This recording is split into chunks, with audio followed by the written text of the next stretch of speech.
The 2026 World Cup has officially kicked off. Experts had predicted that the 2026 World Cup would be a goldmine, igniting the U.S. tourism economy to reach historic heights. But the reality is showing something completely different. An unprecedented wave of tour cancellations is quietly unfolding right before our eyes. Millions of Americans are simultaneously hitting the cancel button for their trips. Airline ticket prices are plummeting. Hotel rooms are vacant, and travel agents are in a state of panic. Why did they give up this once-in-a-lifetime opportunity? The answer does not lie in the ticket price, nor is it due to security. There is an unspoken truth that is making the crowd fearfully turn back. In this video, I will uncover all the hidden aspects of this unexpected collapse and reveal why their decision to cancel the trip was an extremely wise move that you need to know. Let's get started. To prove that this collapse is not just a rumor on social media, we need to look directly at the telling numbers, the dry data that carry an extremely powerful impact. Imagine millions of suitcases have been cleaned and polished, ready for a journey to the land of stars and stripes. But in the end, they are regretfully left in the corner of the house. According to the latest travel reports, the American tourism industry has just recorded a free fall, losing up to 4 million international visitors, equivalent to a 5.5% decline. Do you think 5.5% is a small number? The first notable point that appears here: this is the most severe decline in American tourism since the global pandemic. And compared to the 2008 financial crisis, the current situation is even much worse. A tourism economy that was once proud to be invincible now has to sadly watch as international flights gradually dwindle. Have you ever wondered if the global economic recession is causing people to tighten their belts and travel less? The answer will leave you stunned. The truth is completely the opposite. As we step into this year, there are up to 80 million people around the world traveling and moving, much more than last year. The beaches in Europe are packed with people. The islands in Southeast Asia are overwhelmed with tourists, and people are still spending a fortune on long flights. The only thing is they all made a unanimous decision to choose anywhere else but the United States. Perhaps the core issue here is the world is not stopping traveling. The world is just stopping choosing America. We are not facing a financial crisis that depletes the pockets of humanity, but rather witnessing a widespread covert boycott of the service systems and administrative procedures here. If you find this data shocking enough, hit the like button and subscribe to the channel right away, because what I'm about to share next will truly be a direct blow to the illusion of the smoke-free industry. And this is when the story gets interesting, because behind the dry numbers, it's not just about plane tickets, hotels, or travel expenses. Behind that is a change in the way millions of people view the United States. In the next part, we will meet people who have been returning to the US for decades, who once considered it a familiar destination, but are now actively canceling their trips, and their reasons might surprise you. If the declining numbers in the previous section startled us, then the following first-hand accounts will truly break our hearts. Behind the abandoned suitcases lies the deep sorrow of those who once devoted all their love to America. Let's look at the story of a loyal Canadian guest who has regularly driven across the border for the past 35 years just to immerse himself in the exhilarating atmosphere of the Indy 500 race. This year, for the first time in his life, he decided to stay home, putting an end to a nearly 4-decade-long tradition. Or a middle-class family in Europe who had saved every pound for 5 years to make their dream of taking their children to Disney World come true, but ended up canceling the trip at the last minute. They no longer chose Florida, nor did they care about the magical lights of Times Square in New York. Instead, they flew straight to Tokyo. The most surprising thing here is that the barrier is no longer whether they have enough money or not. They have more than enough conditions. They simply no longer want to go to America. Do you think that no matter how great a brand is, there will come a day when it will be forgotten because of its own arrogance? And in business or service, the scariest thing is not when customers complain that your product is too expensive. The scariest thing is when they start to be indifferent and no longer care about your product. America used to be a dream, a must-see destination, at least once in a lifetime for every travel enthusiast. But when the experience is stifled by cumbersome visa procedures, the deterioration of infrastructure, and increasingly cold service attitudes, the label of the American dream automatically fades away. If you empathize with these guests, or if you have ever canceled a trip because you felt it wasn't worth it, please leave your comments. The regretful turn of those who once loved America has created a truly terrible chain reaction, directly delivering a fatal blow to the wallets of the big players in the local service industry. A widespread exodus of tourists is forcing accommodation chains from budget to luxury to make crazy decisions they never thought they would have to. The third sign, hotels are panicking and slashing prices. A stark reality that we will dissect right away. Can the situation be salvaged? If the absence of suitcases being taken to the airport is the first sign, then the third sign is perhaps what keeps the American tourism industry awake at night the most. Because in the hotel business, there is a very simple rule. When demand increases sharply, room rates go up. When demand is too high, room prices even increase very quickly. But what is happening on the eve of the 2026 World Cup is like a movie with a script written backward. For many years, hotels in Dallas, Miami, Atlanta, Philadelphia, and the San Francisco area have been preparing for what they believed would be a century's travel boom. Many places are hiring more staff, many places are upgrading their facilities, many places are building revenue plans based on the assumption that millions of fans will flood into their city. And then what happened? Just a few months before the tournament, data from Lighthouse showed that room prices in many host cities had dropped by about 1/3 compared to the peak at the beginning of the year. That's right, a decrease of about 30%. This is extremely unusual. The World Cup hasn't even started yet, and room prices are going down instead of up. Imagine an ice cream vendor in the middle of the hottest summer having to put up a discount sign. Just that alone shows that the actual demand is far from the initial expectations. But the story is even more surprising. According to many reports in the hotel industry, FIFA has returned a large number of rooms that were previously reserved in several host cities. In some areas, only about 15% of the rooms that were reserved were actually used. This creates a very strange effect. For many years, the market saw thousands of rooms being booked and thought that demand was booming. Revenue forecasts are increasing, room rates are increasing, expectations have risen, but when those rooms were returned to the market, people discovered that the actual number of guests was much lower than they had imagined. This is the turnaround that has left many people in the industry stunned because the issue is no longer about the price being too high. The prices have already dropped, the hotel has already been flexible, promotional programs have already appeared, but the number of bookings has not increased proportionately. And that is what is worth pondering. If you read the audience comments under the articles on this topic, one opinion keeps appearing repeatedly. They say this is not a story about price, this is a story of trust. When someone really wants to go somewhere, they will find ways to hunt for cheap tickets, book hotels far from the center, or adjust their budget. But when that desire diminishes, a 10%, 20%, or even 30% discount doesn't make a significant difference. And perhaps the biggest concern of the hotel industry today is not the vacant rooms. The biggest worry is that they have lowered the prices, yet those rooms are still vacant. If you're still following along, let me know in the comments. In your opinion, what is more important for modern travel, price, or the feeling of being welcomed? And it doesn't stop here. There is also a sign appearing all over the world. Millions of people are not just changing their travel plans. They are using their wallets to send a message, and that could be the most notable sign in this entire story.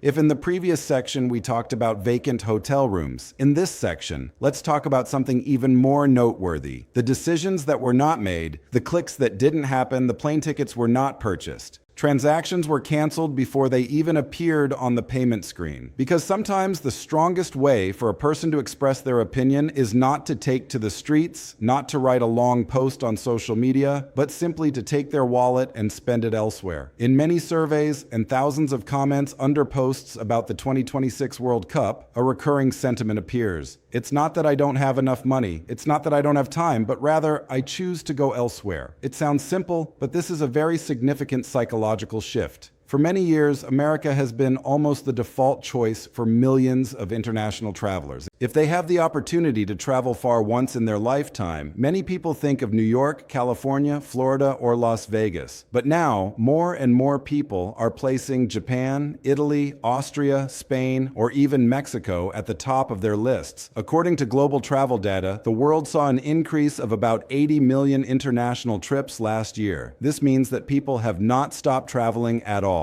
They are still spending money, still booking hotels, still dragging suitcases to the airport. The only thing is more and more people are deciding not to spend that money in the US. Why is this important? Because tourism is one of the rare industries where emotions and economics merge into one. When a person chooses a destination, they are not just buying a plane ticket. They are buying a feeling, an expectation, a story they want to tell their friends after returning. And when that feeling changes, factors such as more complicated visa procedures, higher costs, longer immigration processes, or a more controversial national image will accumulate like small pebbles in a shoe. Each individual stone may not be significant, but if you walk long enough, you'll want to change to another pair of shoes. That's why many experts call this a vote with your wallet. People may disagree with some trends, policies, or images they see in the media, but instead of arguing, they simply choose a different destination. No slogans, no banners. There is only a very quiet decision. This year, I will go somewhere else. Not stopping there. Some travel business owners in Seattle and California reported that the number of Canadian tourists has dropped so significantly that they can feel it in their weekly revenue. Not because Canadians have stopped liking to travel, not because they ran out of money, but because a portion of tourists find other places more attractive at the moment. And this is what makes the World Cup host cities worried. Because ticket prices might drop, hotels may lower their prices. Promotional campaigns can be launched, but it's very hard to discount a feeling. It's very difficult to promote a belief. Once consumers start to change their perception, the process of bringing them back often takes years, not just weeks. If you're still watching, let me know in the comments. When choosing a travel destination, what influences you the most? Price, convenience, or the feeling of being welcomed? And if you find this analysis useful, please hit like and subscribe, because the next part will take us to an even greater paradox. Because the 2026 World Cup was once expected to be 100 Super Bowls combined, but more and more experts are saying that the reality could be very different, and that could be the biggest shock in this whole story.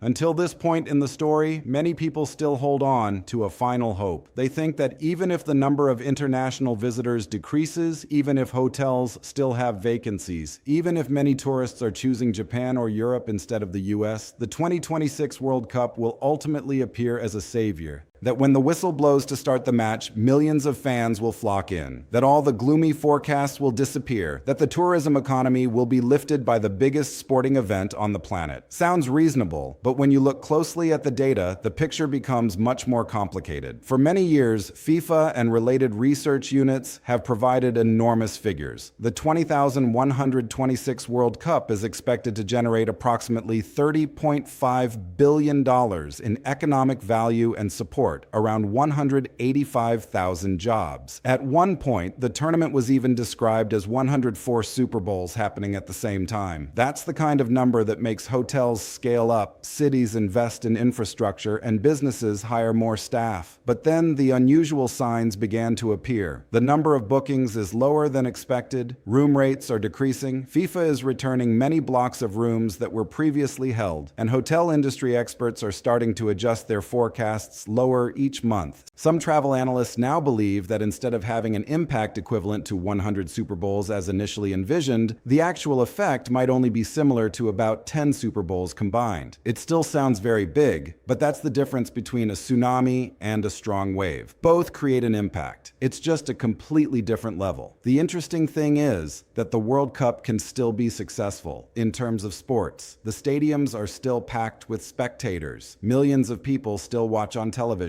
Historical moments will still emerge, but the success of the tournament and the success of the tourism industry are not always the same. This is a point that many people often overlook. A sold-out match does not automatically turn into a fully booked hotel. A packed stadium does not mean that local businesses will achieve the expected revenue. Some of the latest forecasts indicate that the increase in hotel room revenue during the World Cup is only about a quarter of the impact that the US received when hosting the World Cup in 1994. Think about it. America today is larger, wealthier, more connected, and hosts a much bigger tournament. But the tourism effect is at significantly lower risk. And this is perhaps the biggest turnaround of the entire story. For many months, we have been hearing that the World Cup will save the American tourism industry. But as we delve deeper into the data, the question seems to be reversing. Could it be that now the American tourism industry is the one that needs the World Cup to save itself? When the number of international visitors declines, when many other destinations compete more fiercely, and when global image becomes more important than ever, the World Cup is no longer a reward. It is becoming a test. In your opinion, will the 2026 World Cup still have the power to create a massive economic boost, or has that era passed? Please leave your comments below, and in the coming minutes, we will delve into a sign that goes deeper than revenue, hotels, or the number of tourists. What America risks losing is not just money. It is a form of intangible but extremely powerful asset, something that once made millions of people around the world voluntarily want to come here. And when that thing weakens, its impact can last for many years after the World Cup ends.